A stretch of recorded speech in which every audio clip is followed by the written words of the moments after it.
Good morning, everybody. Hey, welcome to the Note Closer Show. This is episode number 10. It is Tuesday, November 15th. We are excited. It's a gorgeous day here in Austin, Texas, everybody. Hopefully you're having a great Tuesday wherever you're at. Well, our focus today is, I'll get to the topic here in a second, but we are, one of the things about being in notes, or being a note investor, is a lot of times it's hurry up and wait. All right, hurry up and wait. So we are working on this list. We've got bids in to a hedge fund. For the last 48 hours, they're like, oh yeah, you'll have your stuff back. A lot of your bids were accepted or they're countered.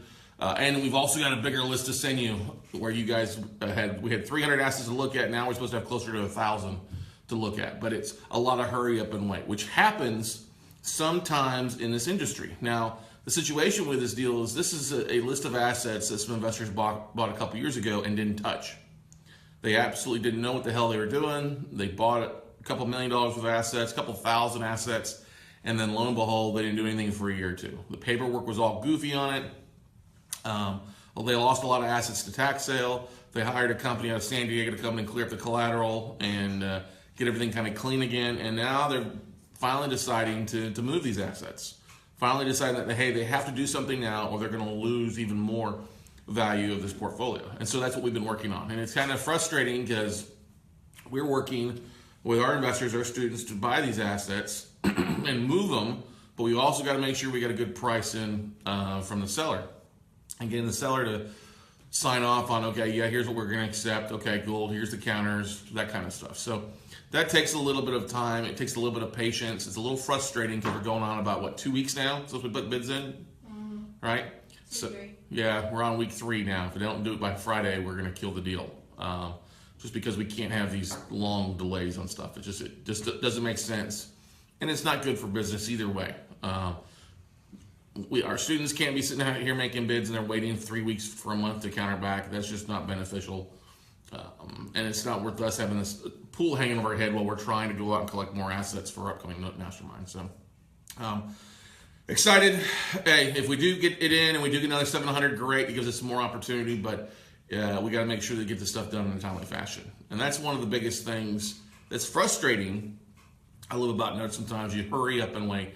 You hurry up and wait, and then you go from there. So, but we're working on some other marketing, some stuff for Black Friday. We always have some fun, interesting things. So Ryan and Nicole are working on those today, huh, guys? Yeah. Yeah. And Jennifer is pulling her hair out. Yeah. Working on the bids. We are also clearing up some stuff from a previous seller where they sent files out, but they didn't send any correct assignments, assigning it from them to us, and so allowing us to assign it from us to our investors. And so dealing with people, trying to get them, hey, listen, you got the collateral file shipped to us. It's incorrect. Obviously, it's missing some things. Can you send us back a copy of this last document so we can go ahead and get it fixed, and working back with the previous seller. So that's frustrating sometimes, but it is the nature of the beast. So getting to the topic at hand here, why are notes better than REO? 3 big reasons why notes are better than REO. All right. First of all, we have more inventory. That's the first and foremost. The thing that runs everything is having deal flow. It's great if you're an REO or apartment investor or self-storage investor, but if you have no product to buy, no product to make offers on, you're really not doing the deals. You're not in the business. And I think we can all agree, all real estate investors out there have seen the REO markets dry out. Now, if you're new to investing, REO stands for real estate owned. It's basically a foreclosure. It's what happens when the bank takes the property or takes the borrower to the foreclosure auction. And it's their action taking the property back, collecting the collateral. All right. It wipes out the first lien because they're acting on it. It basically allows them to evict the borrower and move on. So, but over the last few years, a lot of REO sales have taken place. All right. A lot of REO agents have developed their buyers list. So stuff doesn't even hit the MLS a lot of times if you're an REO broker for the most part. And so a lot of investors want to go after REOs because they think they get them at a bit of a discount. And sometimes they do. But what's happened over the last few years with inventory drying up because the banks are no longer really taking a lot of REOs to foreclosure, properties to foreclosure to turn them into REOs, they're selling off the debt. especially if you've ever been a HUD investor over the last few years. HUD investors love it because they go direct from the government there, and they usually are getting them a discount. Well, HUD in the last 2.5 years has been selling more debt to investors and big hedge funds instead of taking properties foreclosure. Why? Well, they can collect their money back in a much faster period, so it allows for them to turn around and recapitalize that money, the velocity capital. They don't have to put out foreclosure costs. They don't have to put out carrying costs, taxes, repair costs. It all is put on the investor. So it makes sense for them to do that. So the first biggest reason why notes are better than REOs is inventory. All right. Second thing is pricing. Yesterday, in episode number 8, I talked about the stair-step method of pricing. Oh, episode 9, my apology. Thank you, ladies. Episode 9, it is episode 10 now. So in episode 9 yesterday, I talked about the stair-step method of pricing with non-performing notes. Well, if you saw that, you're seeing stuff at 50, 55, 60% of value if you're in the higher priced assets, higher priced, or starting at higher price, but more valuable assets, the assets of $50,000 or greater. Now, if you're going out trying to buy a property, it's an REO, you're probably going to pay 70, 80, 90 cents of as-is value. That just doesn't leave a lot of room for you to make money, or if oh shit happens. What I mean by oh shit, your air conditioner grows legs and just walks off on you. It happens. It happens, exactly. Or it gets vandalized.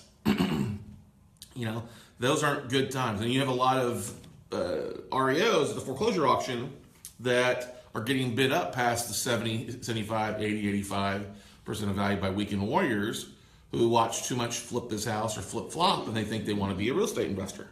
And they think making a 5 or 10% return on their money is good. Well, that doesn't make sense. Okay? So, what's it? Yeah, I'm thinking of those shows. Oh, yeah, you're thinking of those shows, exactly. It just is. They don't always show the good. They always show the good. They don't show the bad or the ugly for the most part. So keep that in mind. You have a lot of investors that want to be investors.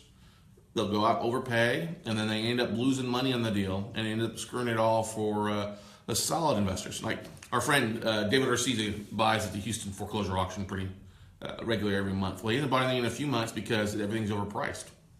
We see that and hear that from investors all across the country. We also get a lot of people that have bought REOs moving into the note space because they're of the deal flow. All right. The pricing. Oh, it's better than what I'd pay for an REO. Yeah, but you've also got to make sure you're not overpaying for that distressed debt, because you do have carrying costs, you have expenses, you have foreclosure, you will have rehab, you also may have a modification. That kind of all leads us into reason number 3 why notes are better than REOs. Exit strategies. You have a variety of different exit strategies when it comes to the debt, being a note investor. A couple of things you can do. I'm probably going to miss one exit strategy in here as I'm rattling it off the top of my head, but if you buy a note, or even before you buy a note, if you put a note under contract, you can wholesale it out. Flip that paper to somebody else, okay? Second thing that you can do, if once you buy the note, you always try to get the borrower to reinstate the loan. Hey, start making payments again. Great. If they can start making their $800 a month payment now and you paid $25,000 for that note, hey, you're going to see about a 30% quick ROI right there. And it's always better to have them reinstate or modify, because you put less expenses out going forward. Second strategy is to modify or do a trial modification, which is also known as a forbearance agreement.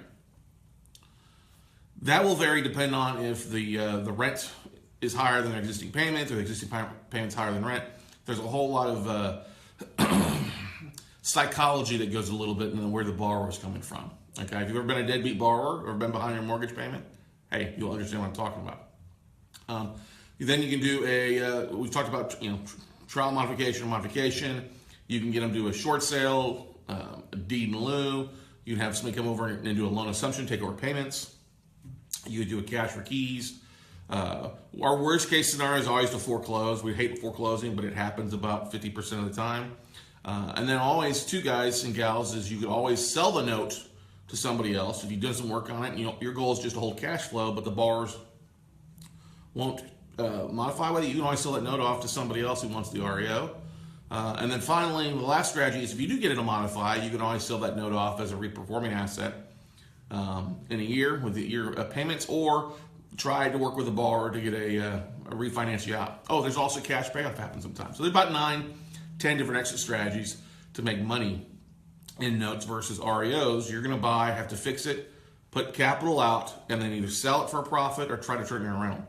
And honestly, rentals, well, everybody loves a cash flow game. There's nothing wrong with that.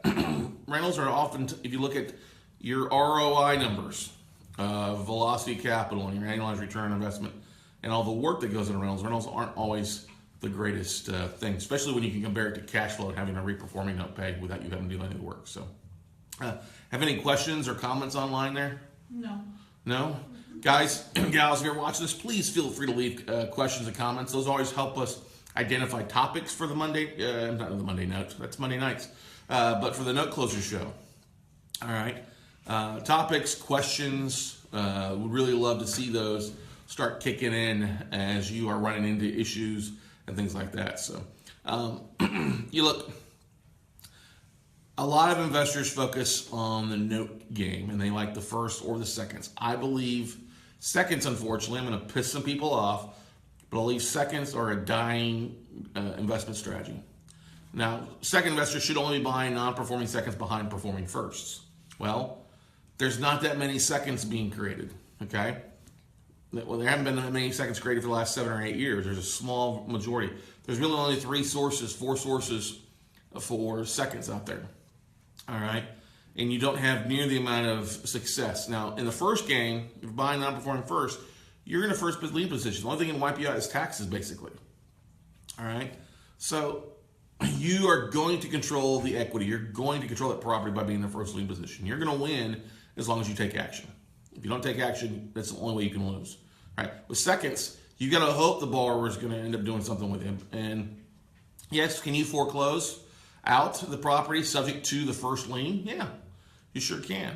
It happens sometimes, but a lot of people don't want to put that much money out and have to take over payments and all that other stuff. But it is what it is. So anyway, 3 big reasons why first beats REOs: more inventory, better pricing, and more exit strategies. And I know more exit strategies is not always the easiest thing for you engineering mindsets out there that have to try to go, woo, what about this? And what about this? And what about this? Or this could happen. So sometimes having more strategies causes you to take less action. You know, it's like going in somewhere. You don't ever bring out 20 options, 20 pairs of shoes to the lady, but trying to sell shoes to the lady because they're never going to buy one because they're going to be overwhelmed. 3 choices.